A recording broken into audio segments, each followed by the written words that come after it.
Hello，大家好，又有無名小卒咯。今日我想同大家分享嘅主題係智財紛爭，從所羅門審判看以色列嘅合一之道。一講到所羅門王 King Solomon， 相信就算大家冇讀過聖經，都一定聽過佢個大名。佢就係古代以色列歷史上最出名、最有名，亦都係最公認、最聰明嘅君王。聖經入邊有一個好經典嘅故仔，講到所羅門啱啱登基冇耐，上帝喺夢入邊問佢：你想我賜咩俾你啊？當時一個咁生性嘅後生仔，佢冇求到長壽，冇求到發財，亦都冇求到打贏敵國，佢竟然只求一樣嘢，就係智慧，等佢可以好好咁治理國家。而接住落嚟，聖經記載到佢得到智慧之後所做嘅第一件事，竟然唔係去處理咩外交風波，或者簽咩國際條約，而係去審理一單極之微不足道嘅家事，就係兩個同住嘅平民大媽喺房入邊爭邊個先係親生仔嘅婚姻案。大家心入邊可能會諗，乜料啊？一個咁偉大、咁擁有神級智慧嘅君王，成個國家大把事要辦啦，點解要大費周章，嘥咁多嘅事喺大殿上面去審呢啲雞毛蒜皮嘅家庭紛爭呢？呢單係一啲小市民嘅家事，同國家歷史呢啲政治大事到底有咩關係呢？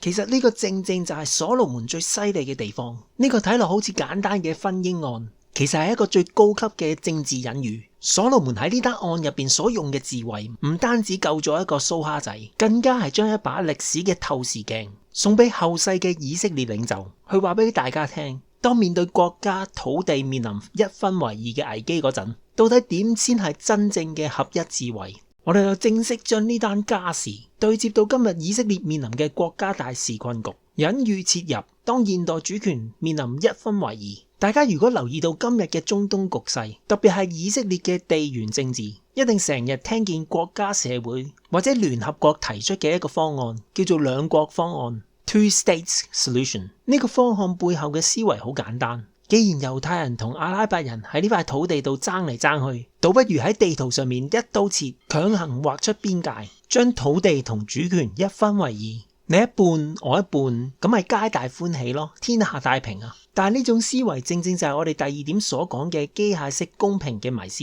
國際社會往往好天真咁以為地緣政治衝突就好似分家產咁，好似切蛋糕咁，只要條線畫得夠精準，分得夠平均，就可以解決所有歷史文化同民族嘅深層矛盾。但係所羅門嘅婚姻案喺幾千年前已經用一條極端嘅指令，一針見血咁樣擦破咗呢種表面公平實質毀滅嘅盲點。一個國家、一個民族嘅歷史同命運就好似一個有血有肉嘅嬰兒咁樣，佢係一個不可分割嘅有機生命體。你如果將佢夾硬咁切開咗，你得到嘅絕對唔會係兩個活生生嘅一半，而係一個死咗嘅整體。我哋如果睇希伯來文嘅原文，就會更加明白聖經嘅預警。喺列王記上3章25節入邊，所羅門講咗一句話，將活嘅嬰孩斬開兩半，一半俾呢個，一半俾嗰個。喺原文入邊，分割呢個動詞就係 gaza， 而一半就係 hazi。聖經特登將 gaza 同 hazi 擺埋一齊，其實係想向後世嘅治理者發出一個終極嘅警告。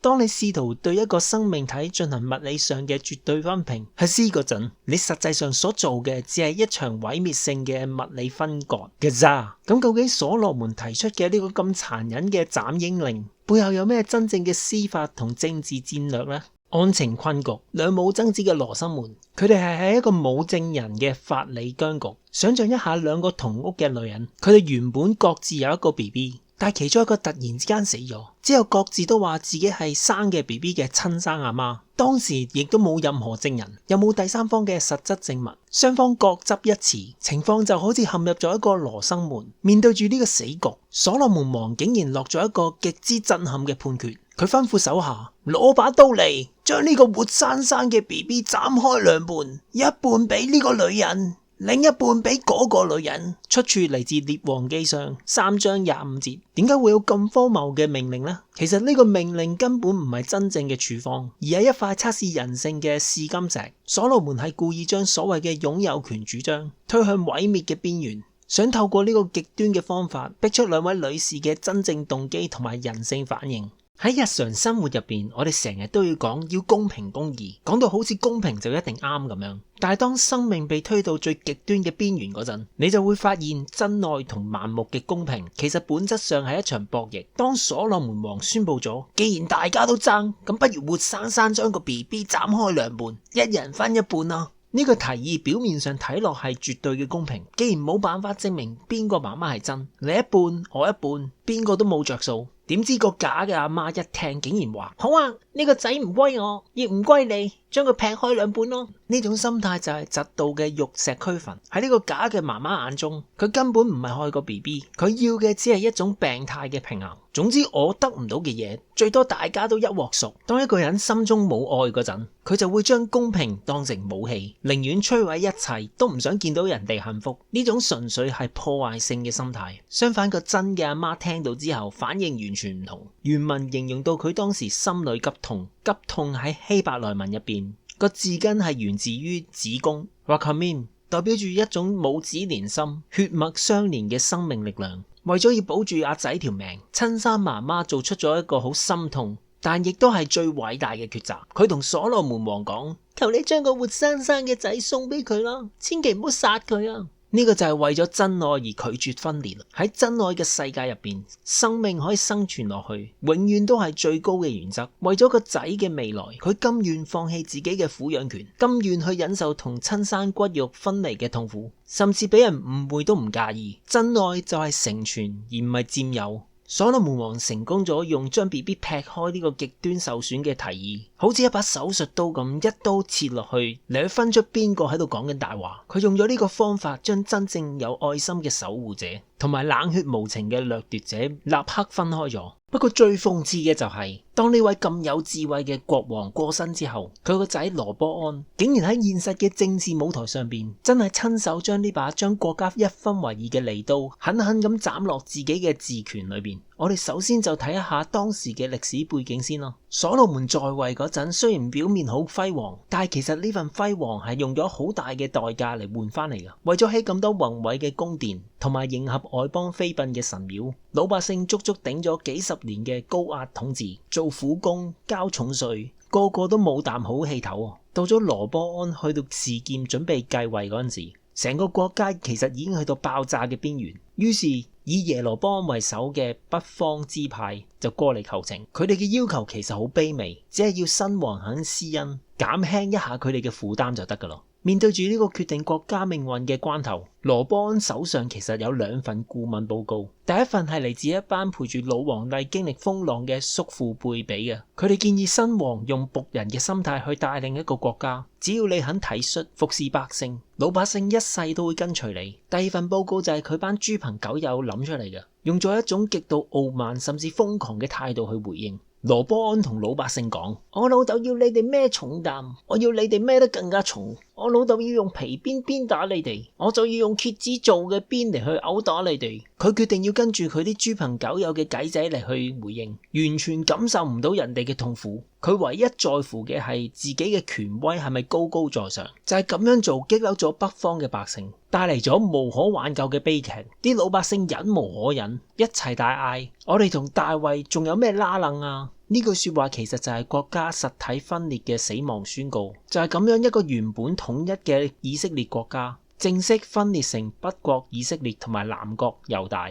羅波安喺示劍之所以講得出蝎子鞭咁狂妄嘅說話，其實背後唔單止係佢個人嘅傲慢，其實仲有一隻無形嘅歷史推手。因為喺呢場分裂大爆發之前，上帝一早已經透過一個好有畫面，甚至有啲震撼嘅肢體語言，預告咗成個國家嘅命運。話說當時示羅嘅先知亞希亞喺田野嗰度攔住咗耶羅波安，先知當時身上着住一件全新嘅外袍，佢一見耶羅波安竟然二話不說，將自己件新衫好殘忍好用力咁將佢撕成12塊碎布。大家想象一下嗰個圖畫，喺一個肅靜嘅田野入邊，將啲布料一下下咁撕開，呢個唔係普通嘅行為藝術，而係帶有一個有天命審判嘅象徵行動。喺呢度我哋必須要睇翻聖經嘅原文，喺經文入邊用咗一個好關鍵嘅動詞，叫做 kara， 意思係撕裂或者強行扯開。亞希亞將件新衫撕成12片之後，上帝仲用個好重嘅希伯來語法強調句 kara crack， 字面意思就係我必撕裂。上帝話我必定會將成個國家由所羅門個仔嗰度手上撕裂出嚟。大家可以對比一下之前所羅門婚姻案用嘅字眼就係 gaza， 即係用刀劈開分一半。而嚟到羅波安呢度呢，上帝就用咗 kara， 即係用暴力夾硬扯爛。當先知扯完件衫之後呢，就同耶羅波安講：你攞走其中10件啦。呢個動作代表咗乜嘢？代表咗政治主權嘅分配，已經由原本嘅一個完美嘅整體變成咗好似件爛衫咁樣夾硬被肢解。嗰10件俾咗耶羅波安，即係後嚟嘅北國，留翻2件就係俾大衛家族嘅。呢個唔再係所羅門當年用嚟試探人性嘅虛擬指令，而係一個已經被啟動咗、完全無法逆轉嘅實體物理撕裂。所以當大家睇到由 Gaza 去到 Kara， 歷史嘅悲劇一早已經寫好咗咯。當掌權者以為自己可以任意支配國家嗰陣，歷史嘅主宰已經用咗一件撕爛咗嘅外袍話俾佢知。當你眼中只有權力，冇咗慈悲嗰陣，你以為自己揸得好緊嘅江山，其實喺上帝眼中只不過係一件就嚟撕爛、冇辦法再連埋一齊嘅碎布。我哋嚟剖析下羅波安嘅心理。羅波安當時覺得做皇帝最緊要就係夠硬、夠狠，決不妥協，咁先顯得自己夠威風、夠強大。但係其實呢種一定要揸住實權嘅心態，正正就係一模一樣咁重演緊婚姻案入邊嘅假阿媽嘅邏輯。假阿媽當時講咗句乜嘢啊？佢話個 BB 冇我份，亦都冇你份，劈開佢啦。呢種心態就係我得唔到嘅，你都唔使旨意得到。羅波安信咗少年人嘅計仔，寧願同老百姓頂到死，寧願成個大局玉石俱焚，都要死守自己嘅傲慢。呢種夾硬嚟嘅控制欲，就係導致成個國家實體撕裂嘅罪魁禍首。跟住我哋就對比下兩父子所用嘅暴力工具。當年所羅門王叫人攞刀嚟 ，Cherub 把刀只不過係一塊短暫嘅人性試煉石。所羅門由頭到尾都冇打算真正咁斬落去嘅，佢嘅目的係要逼出真愛，保存生命。但係去到佢個仔羅波安嗰度，性質就完全變晒。羅波安唔係用刀嚟開玩笑，佢係將重壓同結字邊直接制度化，變成佢統治嘅常態手段。一個係用暴力嚟啟發智慧，另一個就用暴力嚟恐嚇百姓。當政治威脅變成常態，呢個國家嘅共同體就注定要俾佢親手摧毀。所以呢個隱喻同歷史嘅對照，帶俾我哋一個好深嘅反思。一個真正強大嘅領袖，唔係睇佢把刀有幾利，條邊有幾狠。如果好似羅波安咁，將佢嘅主權理解為無情嘅支配，最尾都只會好似個假阿媽咁，親手將自己所稱擁有嘅嘢撕裂成無法取回嘅碎片。我哋成日話歷史係一塊鏡，當你將羅波安嘅古仔擺入去一塊鏡面前，你見到嘅根本就係歷史入邊嗰個假阿媽。點解會咁講嘅？因為佢哋喺面臨危機嗰陣表現出嚟嘅心理結構簡直係一模一樣。第一係佢死都唔肯妥協，第二係一定要將掌控權擺喺第一位。呢種強硬就係致命傷咯。羅波安當時以為聽班後生嘅講，對老百姓一步都唔讓，咁先叫有威嚴、夠強大。佢完全察覺唔到自己嘅傲慢，其實正一步一步將自己嘅國家推上被劈開嘅祭壇上面。呢度嘅底層邏輯就係自私嘅利益勝於整體嘅生命。假阿媽因為嫉妒，因為心理唔平衡，搞到個 BB 面臨被劈 Gaza 嘅命運。而羅波安呢，佢就係為咗自己嘅面子，為咗維持高高在上嘅權威，徹底搞到南北各個支派成個國家被生勾勾咁撕裂。Kara 呢個歷史教訓對今日嘅政黨派系或者領袖嚟講，係一個好大嘅警告。當一個掌權者陷入羅波安式嘅強硬，覺得自己寸步不讓係好有型嗰陣，其實佢哋喺歷史入邊係扮演緊嘅，正正就係嗰個無情甚至親手毀滅大局嘅假阿媽。聰明嘅你都會留意到，依家嘅以巴戰爭正正就係去到寸步不讓嘅狀態，而好多無辜嘅人都會因此而犧牲。睇完個假阿媽，我哋就翻嚟睇下真阿媽啦。真阿媽嘅抉擇先至係真正嘅震撼。喺法庭上面，真阿媽其實完全佔盡道理。個 BB 本身就係佢嘅，佢有絕對合法嘅撫養權。但當佢見到把刀 Charles 真係要劈落去嗰陣，佢做出一個一般人做唔到嘅決定，佢主動放棄所有權力，大聲嗌將個仔俾佢啦。因為真阿媽明白一個道理，一個完整活生生嘅生命喺人哋手上，遠遠好過一條冰冷殘缺嘅屍體喺自己手上。對佢嚟講，保住成個生命嘅完整性，先至係最高層次嘅公義。呢個戰略性讓步唔單止係歷史，更加係今日現代政治嘅啟示。如果一個國家唔想走向分裂，走向滅亡，領袖必須要有一種勇氣，就係喺關鍵時候願意放低，甚至暫時放棄自己嘅主權主張或者係統治權限 kingship。面對今日咁複雜嘅地緣政治或者係內部國家衝突，為咗整體人民嘅生命安全，邊個願意克制？邊個願意退讓？邊個至係真正保護國家唔被一刀切嘅唯一出路呢？當真阿媽決定退讓嗰陣，所羅門王做咗一個好偉大嘅判決，佢向全天下宣告，喺以姆佢先至係佢嘅媽媽。大家諗下呢個判決係咪基於 DNA 啦，定係咩法律勸諭文件呢？通通都唔係啊！所羅門判佢先至係真阿媽，純粹係因為佢喺最關鍵嘅時候，願意為咗保存整體而做出嘅個人犧牲。呢種智慧一下子拆破咗形式公平嘅虛偽。今日喺政治上面，有好多勢力就好似嗰個假阿媽咁，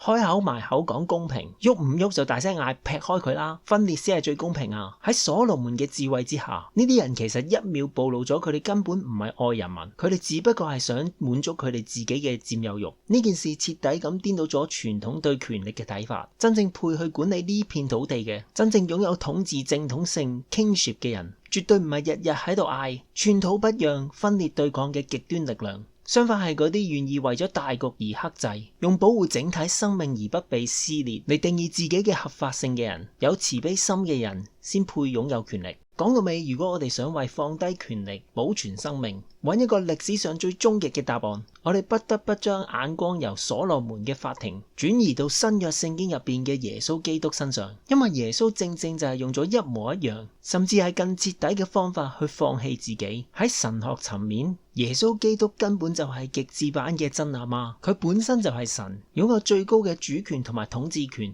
kingship。如果佢要宣示主權，佢絕對可以寸土不讓，用強權粉碎一切。但係為咗保存人類嘅生命，佢選擇咗反倒虛己，主動放低自己高高在上嘅權力，甘願走向十字架受死。